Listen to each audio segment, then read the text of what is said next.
Hello everyone, I'm Megan, a 30-year-old woman with a story that might just top the charts for wedding day disasters, and it's all thanks to my mother-in-law. But let me take a step back and fill you in on some details that set the stage for this saga. A few years back, I faced the heartbreak of losing my husband due to health complications. This left me to navigate the world as a widow and a single mom to our 4-year-old daughter, Sarah. It was an incredibly tough time, but thankfully, with the love and support of my family and friends, I found the strength to move forward. 3 years after this challenging period, life took a turn for the better when I met Raymond. Our paths crossed at a karaoke club where, on a night filled with music and laughter, we ended up singing a duet together, all thanks to some nudging from my friends. Raymond, with his charm and bravery, asked for my number, and that's how our story began. Navigating the dating scene as a single mom with a 4-year-old wasn't easy. Many guys would lose interest the moment they learned about Sarah, stating they weren't ready to be involved with someone who had a child. While I understood that not everyone is open to this, it was still disheartening. Then there was Raymond. One evening, as we were getting to know each other, I decided to open up about my past. I told him about my late husband and how his passing left me with a mix of sorrow and responsibility, not just for myself but for our daughter, Sarah. I wanted to be honest with Raymond from the start, knowing that having a child might be a deal-breaker for some. Raymond's response was nothing short of wonderful. He assured me that knowing about Sarah didn't change how he felt about me.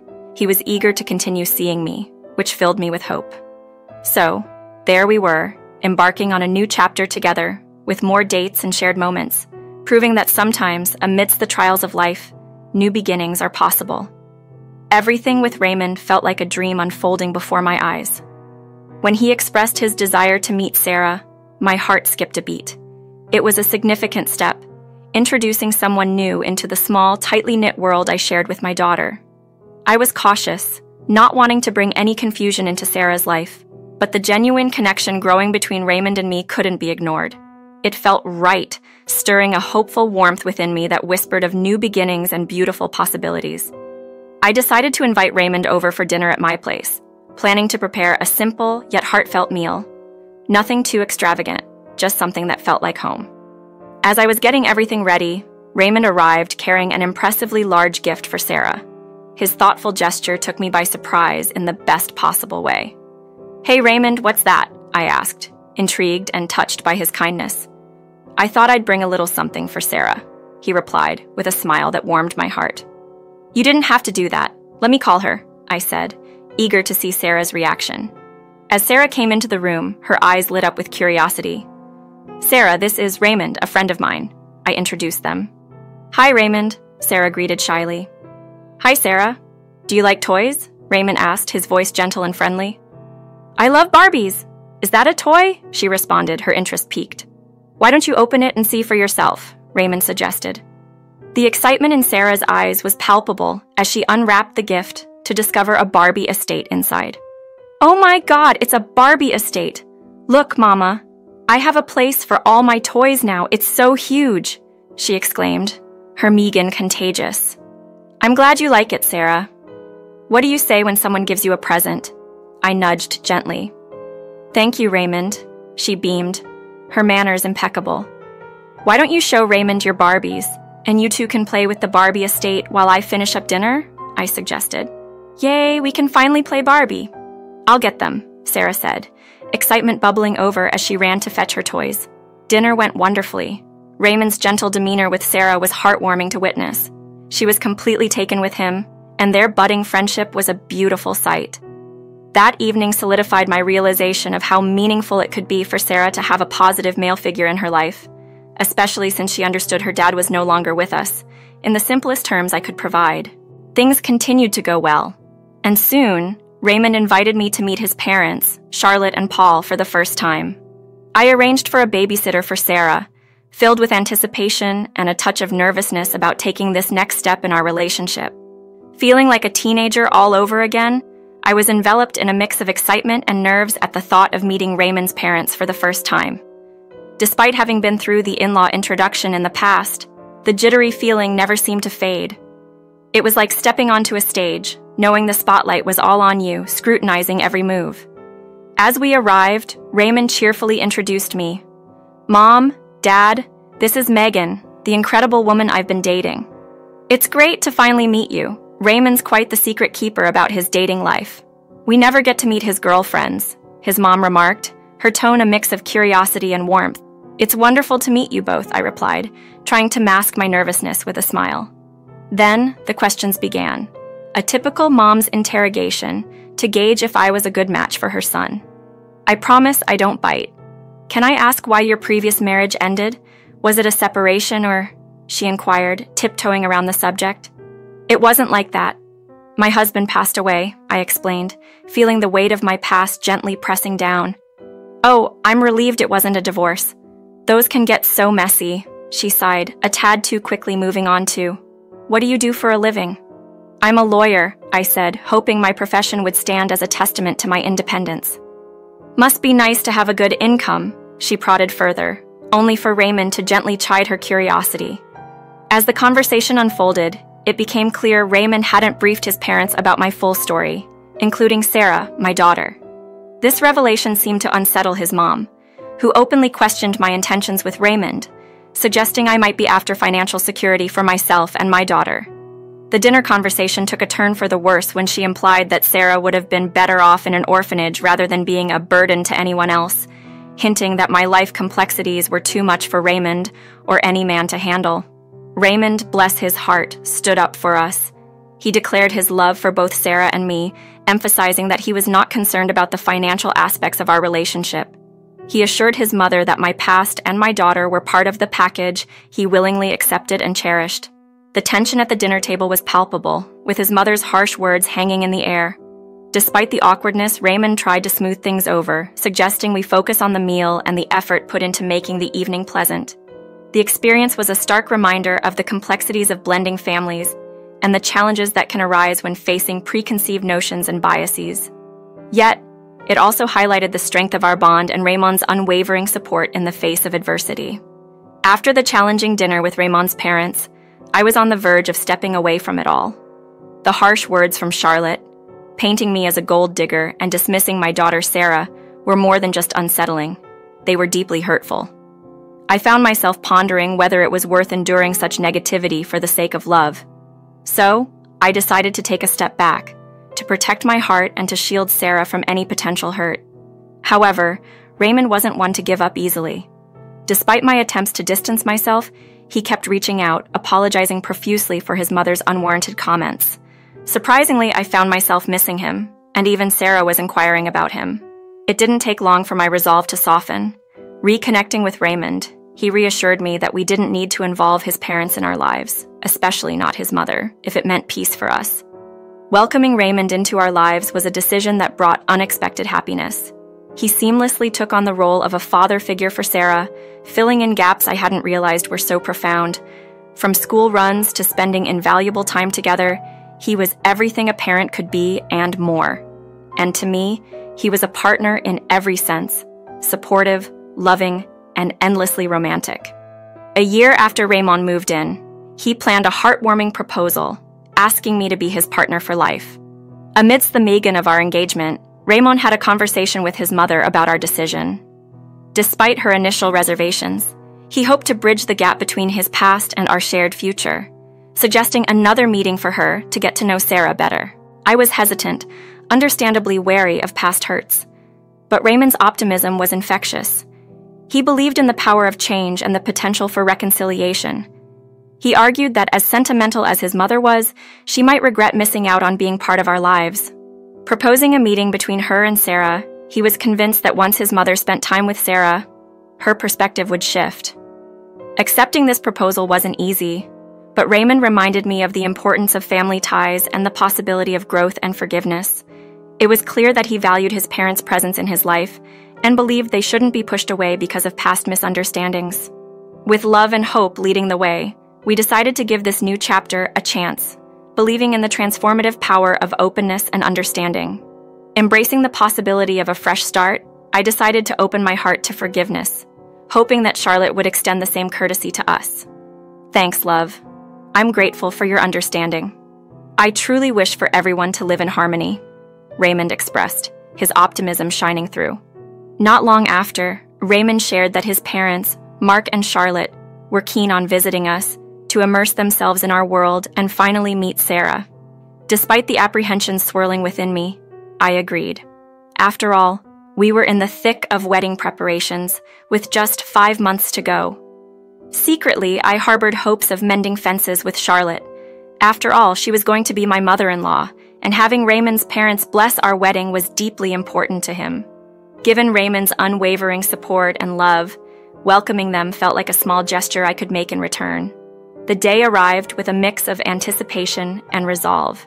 I was determined to show them that Sarah and I were not just individuals, but a loving family deserving of acceptance and respect. Mom, Dad, welcome.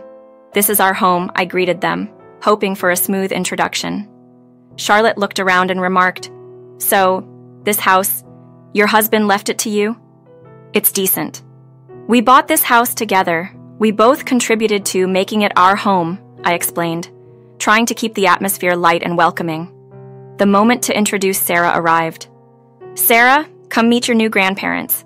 This is Raymond's mom, Charlotte, and his dad, Paul." "Hi, I'm Sarah. I'm happy I'll have one more granny and papa now," Sarah said with innocent enthusiasm, only to be met with Charlotte's cold response. "Please don't call me that. I'm not your grandmother." Despite the initial tension, we moved to the dining table in hopes of a peaceful meal. Yet, Charlotte's criticisms didn't cease, especially about the meal I prepared, suggesting it wasn't up to her standards of a wife's cooking. As dinner progressed, Charlotte's harsh comments extended to Sarah, prompting me to send her to the kitchen under the guise of fetching some water. It was a strategic move to have a moment alone with Charlotte. "Charlotte, please, let's not treat my daughter with such disdain," I pleaded softly, aiming for a calm and respectful dialogue. My goal was clear: to bridge the gap between us, fostering an environment where understanding and kindness could flourish, not just for our upcoming wedding, but for the sake of a harmonious future together. In a moment of honesty and vulnerability, I addressed Charlotte directly, emphasizing the importance of mutual respect for the remainder of the evening. "You might not be fond of her, but please, either speak kindly or not at all. I've always aimed to provide the best for my daughter, surrounding her with positivity and love. Our last meeting was less than ideal, but today presents an opportunity for change. You can decide whether to be a part of our lives. I deeply love your son, and hold respect for you both as my future in-laws. All I ask is for a bit of respect in return." Charlotte's response hinted at her skepticism, questioning the longevity of our current harmony. Raymond stepped in, urging for a drama-free evening, to which Charlotte reluctantly agreed, choosing silence over further conflict. That silence, though not ideal, felt like a small step forward. Post-dinner, Raymond and I reflected on the evening. Despite the tension, there was a glimmer of hope that maybe, with time, Charlotte would come to accept us. We had to focus on the present, particularly with the wedding drawing near. Between finalizing the venue, compiling guest lists, and the myriad tasks that come with planning a wedding, our days were packed. Yet, amidst the whirlwind of preparation, we ensured Paul and Charlotte were included in our guest list, hoping to share our joyous occasion with them. The day before the wedding, Raymond stayed with his parents, honoring tradition, while I managed last-minute preparations. The plan for the wedding day was meticulous. A brief stay at the salon, followed by a return home to ready Sarah for the ceremony, with my parents also arriving in town to celebrate with us. It seemed like everything was in place, but life has a way of upending even the best-laid plans. The morning of the wedding, what was supposed to be a 4-hour salon visit, stretched into 6 due to the salon's lack of professionalism. In the whirlwind of wedding day chaos, the moment I learned that Sarah's babysitter had to leave unexpectedly, my heart raced with panic. Desperate for a solution, I reached out to Raymond, hoping he might be able to care for Sarah amidst his pre-wedding commitments. To my surprise, he suggested his mother, Charlotte, who, despite her cool demeanor towards Sarah, seemed like a viable option in our moment of need. Reluctantly, I agreed, trusting that no harm would come to Sarah under her supervision. Shortly after, Raymond confirmed Charlotte would step in, a relief amidst the salon delays that had thrown our schedule into disarray. However, as time ticked away, I realized I wouldn't make it home in time to dress Sarah and get her to the venue. In a pinch, I called Charlotte, hoping she could assist further by helping Sarah dress in the pink gown we had chosen together and bring her to the venue. "Charlotte, I'm sorry to ask for more help, but the salon's running late. Could you please help Sarah get dressed? There's a pink gown in her wardrobe," I pleaded over the phone, the stress of the day making every request feel like a burden. Charlotte, though not thrilled, agreed to help. My heart lightened a bit with the knowledge that Sarah would be taken care of and would soon join me, dressed for our special day. But the day's surprises were far from over. While I was caught up in the final touches of my wedding preparation, Raymond's best man arrived with urgent news. Raymond needed me immediately. Fearing the worst, I rushed to find Raymond comforting a tearful Sarah. The sight of my daughter in distress was a punch to the gut. Raymond explained the harrowing ordeal. He had gone to pick up Sarah, intending to simplify our plans and prevent Charlotte from needing to navigate a taxi to the venue. Upon arriving at our house to find it empty, and Charlotte unresponsive to calls, a panic set in. Through a video call with Sarah, who had been left with her tablet and the background noise of her distressed cries, Raymond discovered Sarah locked in the shed in our backyard. With quick thinking, Raymond rescued Sarah, bringing her to safety before breaking the alarming news to me. The revelation that Charlotte was responsible for such a frightful act left me reeling. How could she endanger Sarah, causing such distress on what was supposed to be a joyous day? Raymond's attempt to shield me from immediate panic was thoughtful, but the reality that Sarah could have been seriously hurt under Charlotte's watch was a hard truth we now had to face together, adding a complex layer of emotion to our wedding day. Regret washed over me as the realization hit. Calling Charlotte had been a mistake. "This is all my fault," I lamented, guilt twisting in my stomach. Raymond was quick to reassure me. "Don't blame yourself. It was my idea to involve my mom." "I'm sorry, Sarah." His voice was gentle, trying to smooth over the shock of the day. To bring some normalcy back, I suggested getting Sarah something to eat, considering the day's unsettling events. Yet Raymond and I were both preoccupied with the question of Charlotte's whereabouts and how we could proceed with our wedding after such an incident. Raymond, however, was adamant. "The wedding will go on. We can't let my mom's actions ruin our special day. We'll deal with her later." Despite the turmoil, Raymond's resolve was clear. We were going to celebrate our love, no matter what. Needing a moment to gather my thoughts, I left Sarah with my bridesmaids, ensuring she was comfortable and cared for. As I approached Raymond's room, I spotted Charlotte. With a heavy heart, I ducked inside, avoiding a confrontation. "Your mom is here," I informed Raymond quietly, suggesting he and Sarah have a moment together while I took a breather. But as we prepared to face what lay ahead, Raymond and I encountered a bewildering scenario. Charlotte claimed Sarah was elsewhere, oblivious to the drama that had unfolded. Raymond confronted his mother with the truth, leading to a chilling confession from Charlotte. Her actions, driven by disdain and misplaced fury, were laid bare. Locking Sarah in the shed had been a deliberate act of spite. Raymond's response was as immediate as it was decisive. Declaring that Charlotte had no place in our lives anymore, he banished her from the wedding and our lives for good. Despite her pleas, Raymond stood firm, his love for Sarah and our family overshadowing any familial obligation to his mother. With Charlotte's departure, the true celebration began. Our family and friends, including my parents, rallied around us, their support a balm to the day's earlier chaos. As Sarah found solace in the care of my mother, Raymond and I exchanged vows, our love triumphing over the day's adversities. Now, as we mark our first 2 months as a married couple and embrace the news of our growing family, our focus is solely on the love and protection of our unit. Charlotte's absence, while once unthinkable, now feels like a necessary step towards healing and happiness. Paul, too, has distanced himself, acknowledging the gravity of Charlotte's actions. This chapter of our lives, marked by both heartache and profound love, reaffirms our belief that sometimes, stepping away from toxicity is the only way to nurture and protect the ones we love the most.